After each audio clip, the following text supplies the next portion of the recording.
Good evening, everyone. Welcome back to the Masterpiece, the most inspirational podcast in the land. Today's guest, Masterpiece, a true inspiration, Mr. Rodney Addison, the 2024 Pro Open Bodybuilding Champion. So he's also doing big things with his state and his community. Joining us from the Garden State of New Jersey.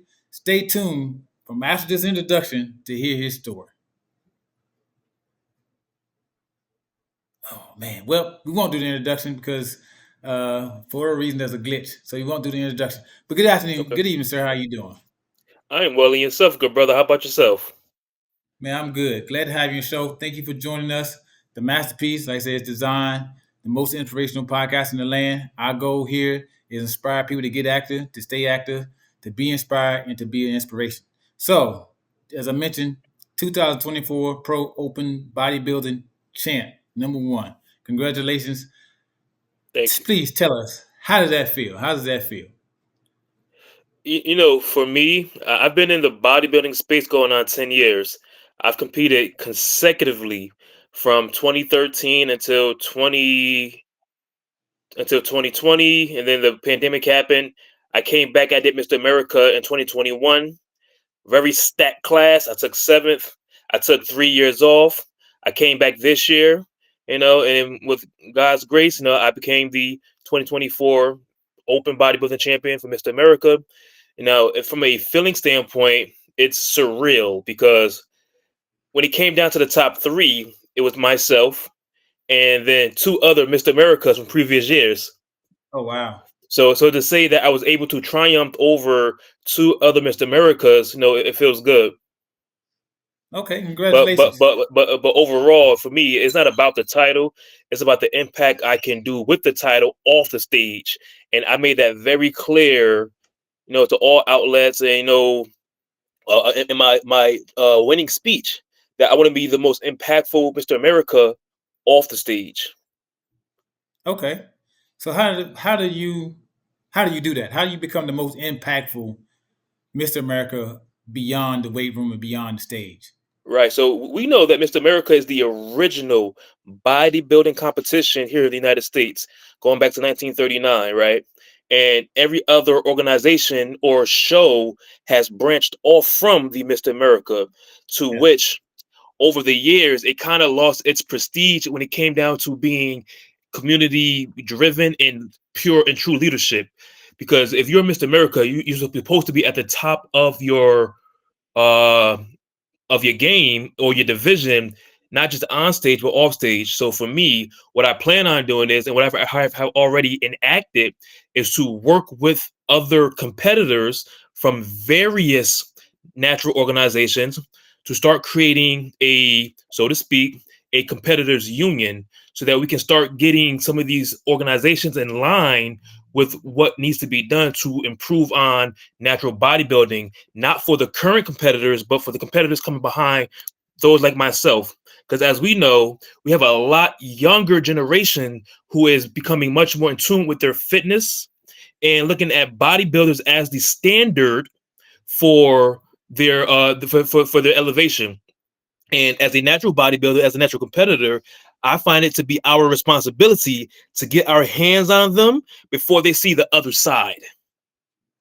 Okay. So by working with competitors who have influence, to work with the organizations who are producing great competitors, it is our responsibility to make sure we're putting together initiatives around education, wellness and fitness and wellness education, fitness, creating, being more visible in the community around just being more impactful by being more visible for the most part, Okay. So and, as and, far and as not just when improvement, we are on stage. yeah. So far as improvements, as far as in the bodybuilding arena, the federation, or whatever the case may be. I mean, what's one improvement you would like? Well, what change you'd like to see take place?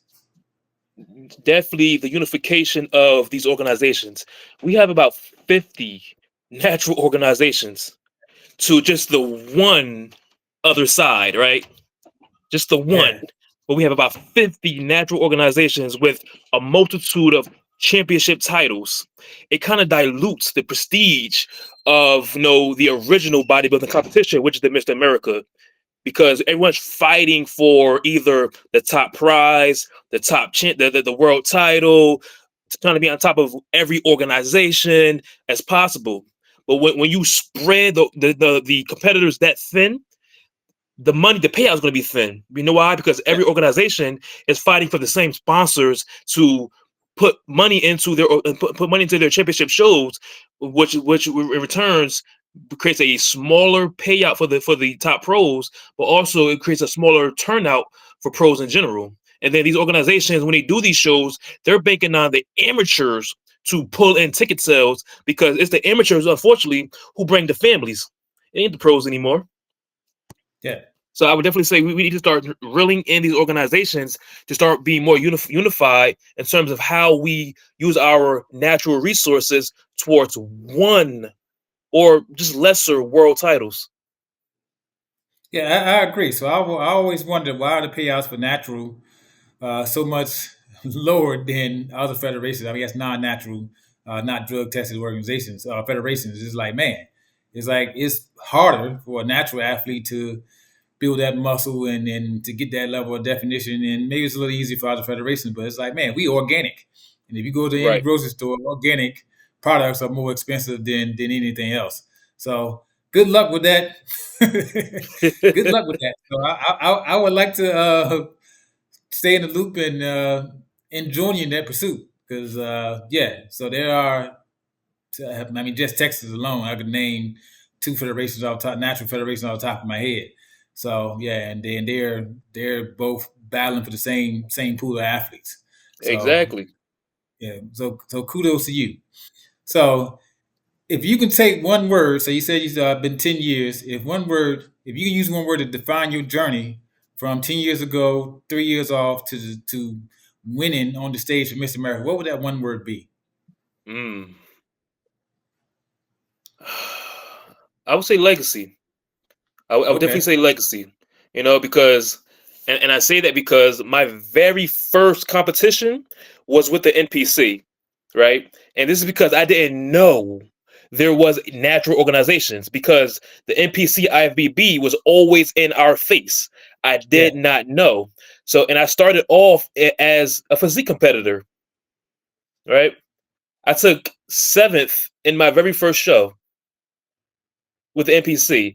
And then the following, let's say about 3 months later, just doing more research, I'm like, oh snap, what's the NGA?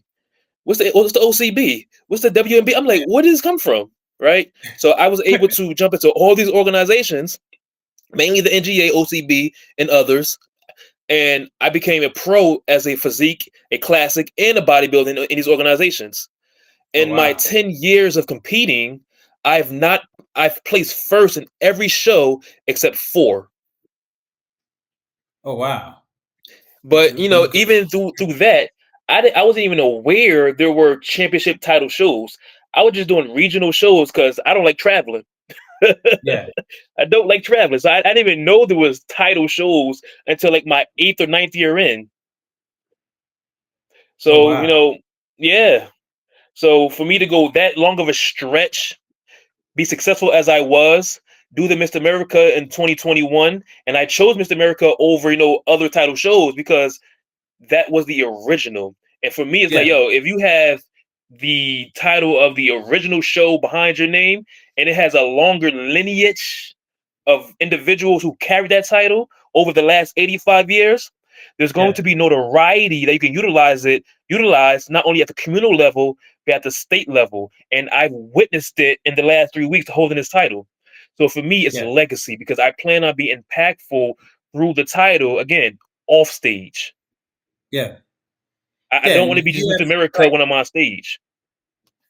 Yeah. So you're absolutely right. So I mean, I've had some, I guess, prior knowledge on the Mr. America and how it was. I mean, it was just more than bodybuilding. It was bodybuilding. You had to do the bodybuilding piece. You had to do the strength, the athleticism piece.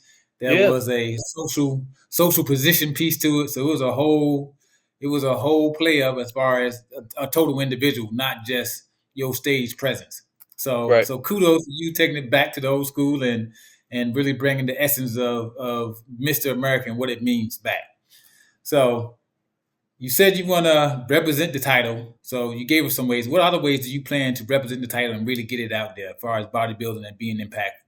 So I know in the last, literally the day after winning, I started reaching out to or competitors who are in the show and competitors who I know have good character, good intentions for the sport, and as being just good people. I reach out to these individuals and start creating programs right away, all through the country.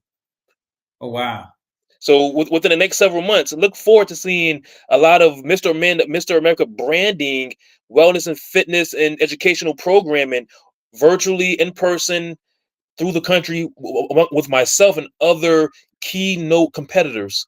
It has to come back to the point where competitors take charge if we want to see any change overall. You know why? Because the organization needs the competitors. yeah, yeah, And yeah. You're absolutely right. when we rally behind what we need in order to be better as a natural athlete, the organizations will follow suit. Like I said, kudos in that pursuit. Please keep me in the loop because I would like to see, like I said, more streamlined, less, fewer national organizations out there and bigger payouts for the natural Yeah, athletes. I think as those girls, they deserve those bigger payouts because I mean, me being a competitor myself, natural competitor, I know the effort it takes to get to that level of competition. right. So kudos. So yeah, great job. Hey, I'm excited. I'm glad that you won. Like I said, please keep me in the loop. So you was recognized recently. I guess it's the mayor, the For the mayor. city of Patterson, correct. Yeah. So as far as winning the Mr. America title, how does that feel? It feels good. Patterson, New Jersey is the city of first. So just some fun facts. The Colt revolver, the first gun was manufactured here in Patterson. The first submarine prototype here in Patterson. The first train prototype, Patterson. Patterson is known as Silk City for a reason. Silk was created here in Patterson. We have the only national waterfall. We're the only city in the country with a waterfall in the middle of the city, right? Oh wow. So when the mayor, literally the mayor you saw in the picture, Mayor Andre Saya, he texted me 27 minutes after winning and said, "Yo, Rod, I saw it. Congrats. Let's get Oh together." wow. 27 minutes after winning, he texts me. Yeah, Wow. and that's Nice. because I am very influential in my city when it comes to economic development as well as job creation. Um, so to receive the key to the city means a lot to me, but the key itself is just symbolism. Once again, it's the act of being impactful of what I can do with it. Yeah. So if my community sees that, oh, kid from Patterson's supposed to be what top 5 bad cities in the world, can receive the keys to the city for his accolades, not as only Mr. America, but for job creations and otherwise, I can do it too. So I always want to make sure that whatever I put my foot on, put my stain on, that I leave it better than how I received it. Aside from getting the key to the city, the governor of New Jersey, the Senate of New Jersey, and the Assembly men and women honored me yesterday at the state capitol with a resolution to put my name in law as Mr. America 2024. We even had conversations about creating a state's wellness program behind the Mr. America brand. Oh wow. Okay. You're So doing so you're so doing so big again, things. it's not just about it's not about the title, it's about the impact. And the fact that I got the state on board, all because this title means a lot. So I am the first born and raised New Jerseyan to win the title while the show was actually in New Jersey. In previous years, it was either in New York or Philly. Oh wow. Okay. Yeah, I didn't know it moved, but I knew Yeah, it was in yeah, New so it Jersey. was originally in New York, and then it moved to PA. And then when the new trademark owner purchased it, and then Mark became the promoter, they brought it back. They brought it to Jersey and Atlantic City. Nice. Nice. Well, congratulations to you to being the first New Jersey born, natural born Jerseyan to win the title. Congratulations. It seems like you're doing great While things. it was in New Jersey. Yeah, while in New Jersey, so you didn't have to travel. Right. And yeah, you kept the title at home. So congratulations. It's like you're doing great Yeah. things with it already. So let's speak on the so the governor. The governor recognized you yesterday and other parties. Was that for Mr. America or was that for the job you're doing in the community as far as It was for creating jobs both. in the state? Okay. So It let's was talk for about both. creating So jobs the in the state. proclamation was read as me being Mr. America 2024 as a New Jerseyan, but also for my efforts through my nonprofit's efforts through economic development and job creation. So, great example. My nonprofit is known as Onyx Repository Foundation. We work with economic development through technology, to which right here in the city of Patterson, we have our own version of Uber that we've developed called Pull Up Rideshare. And Pull Up Rideshare, it operates exactly like Uber and Lyft. You can find it on both app stores. I strongly hire our community. I strongly give second chances to re-entry individuals. We currently have several state contracts throughout the state. I currently have just under 400 drivers throughout the state. So in the last 2 years, just from this one platform, I've created almost 400 new incomes for not only New Jerseyans, but for Pattersonians to keep their lights on just for one more month.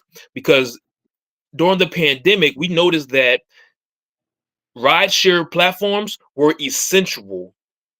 No one was driving. Yeah. Uber and Lyft became essential. To which during their first quarter of fiscal budgeting fiscal analysis, they made $4.8 billion. When you break that down by the analytical report, 68% of that was made in urban areas. So for me, I'm like, yo, urban areas mean black and brown communities right Yeah. off back. So what if that those corporations say, you know what, urban areas, we're going to give 20% back for making us $4.8 billion in our first quarter.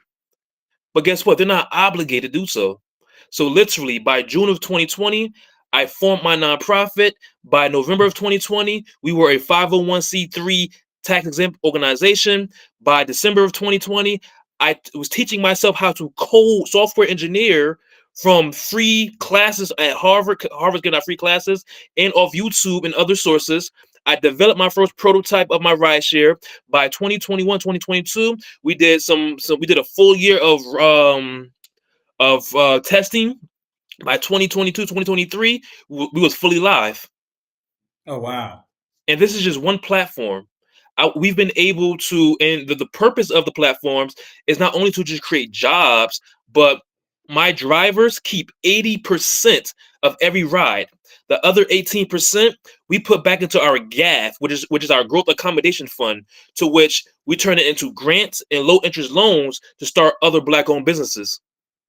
Oh nice. And that's just one platform. We also have our Chow Down food delivery app, which operates like Uber Eats and Grubhub, which is also on the app stores.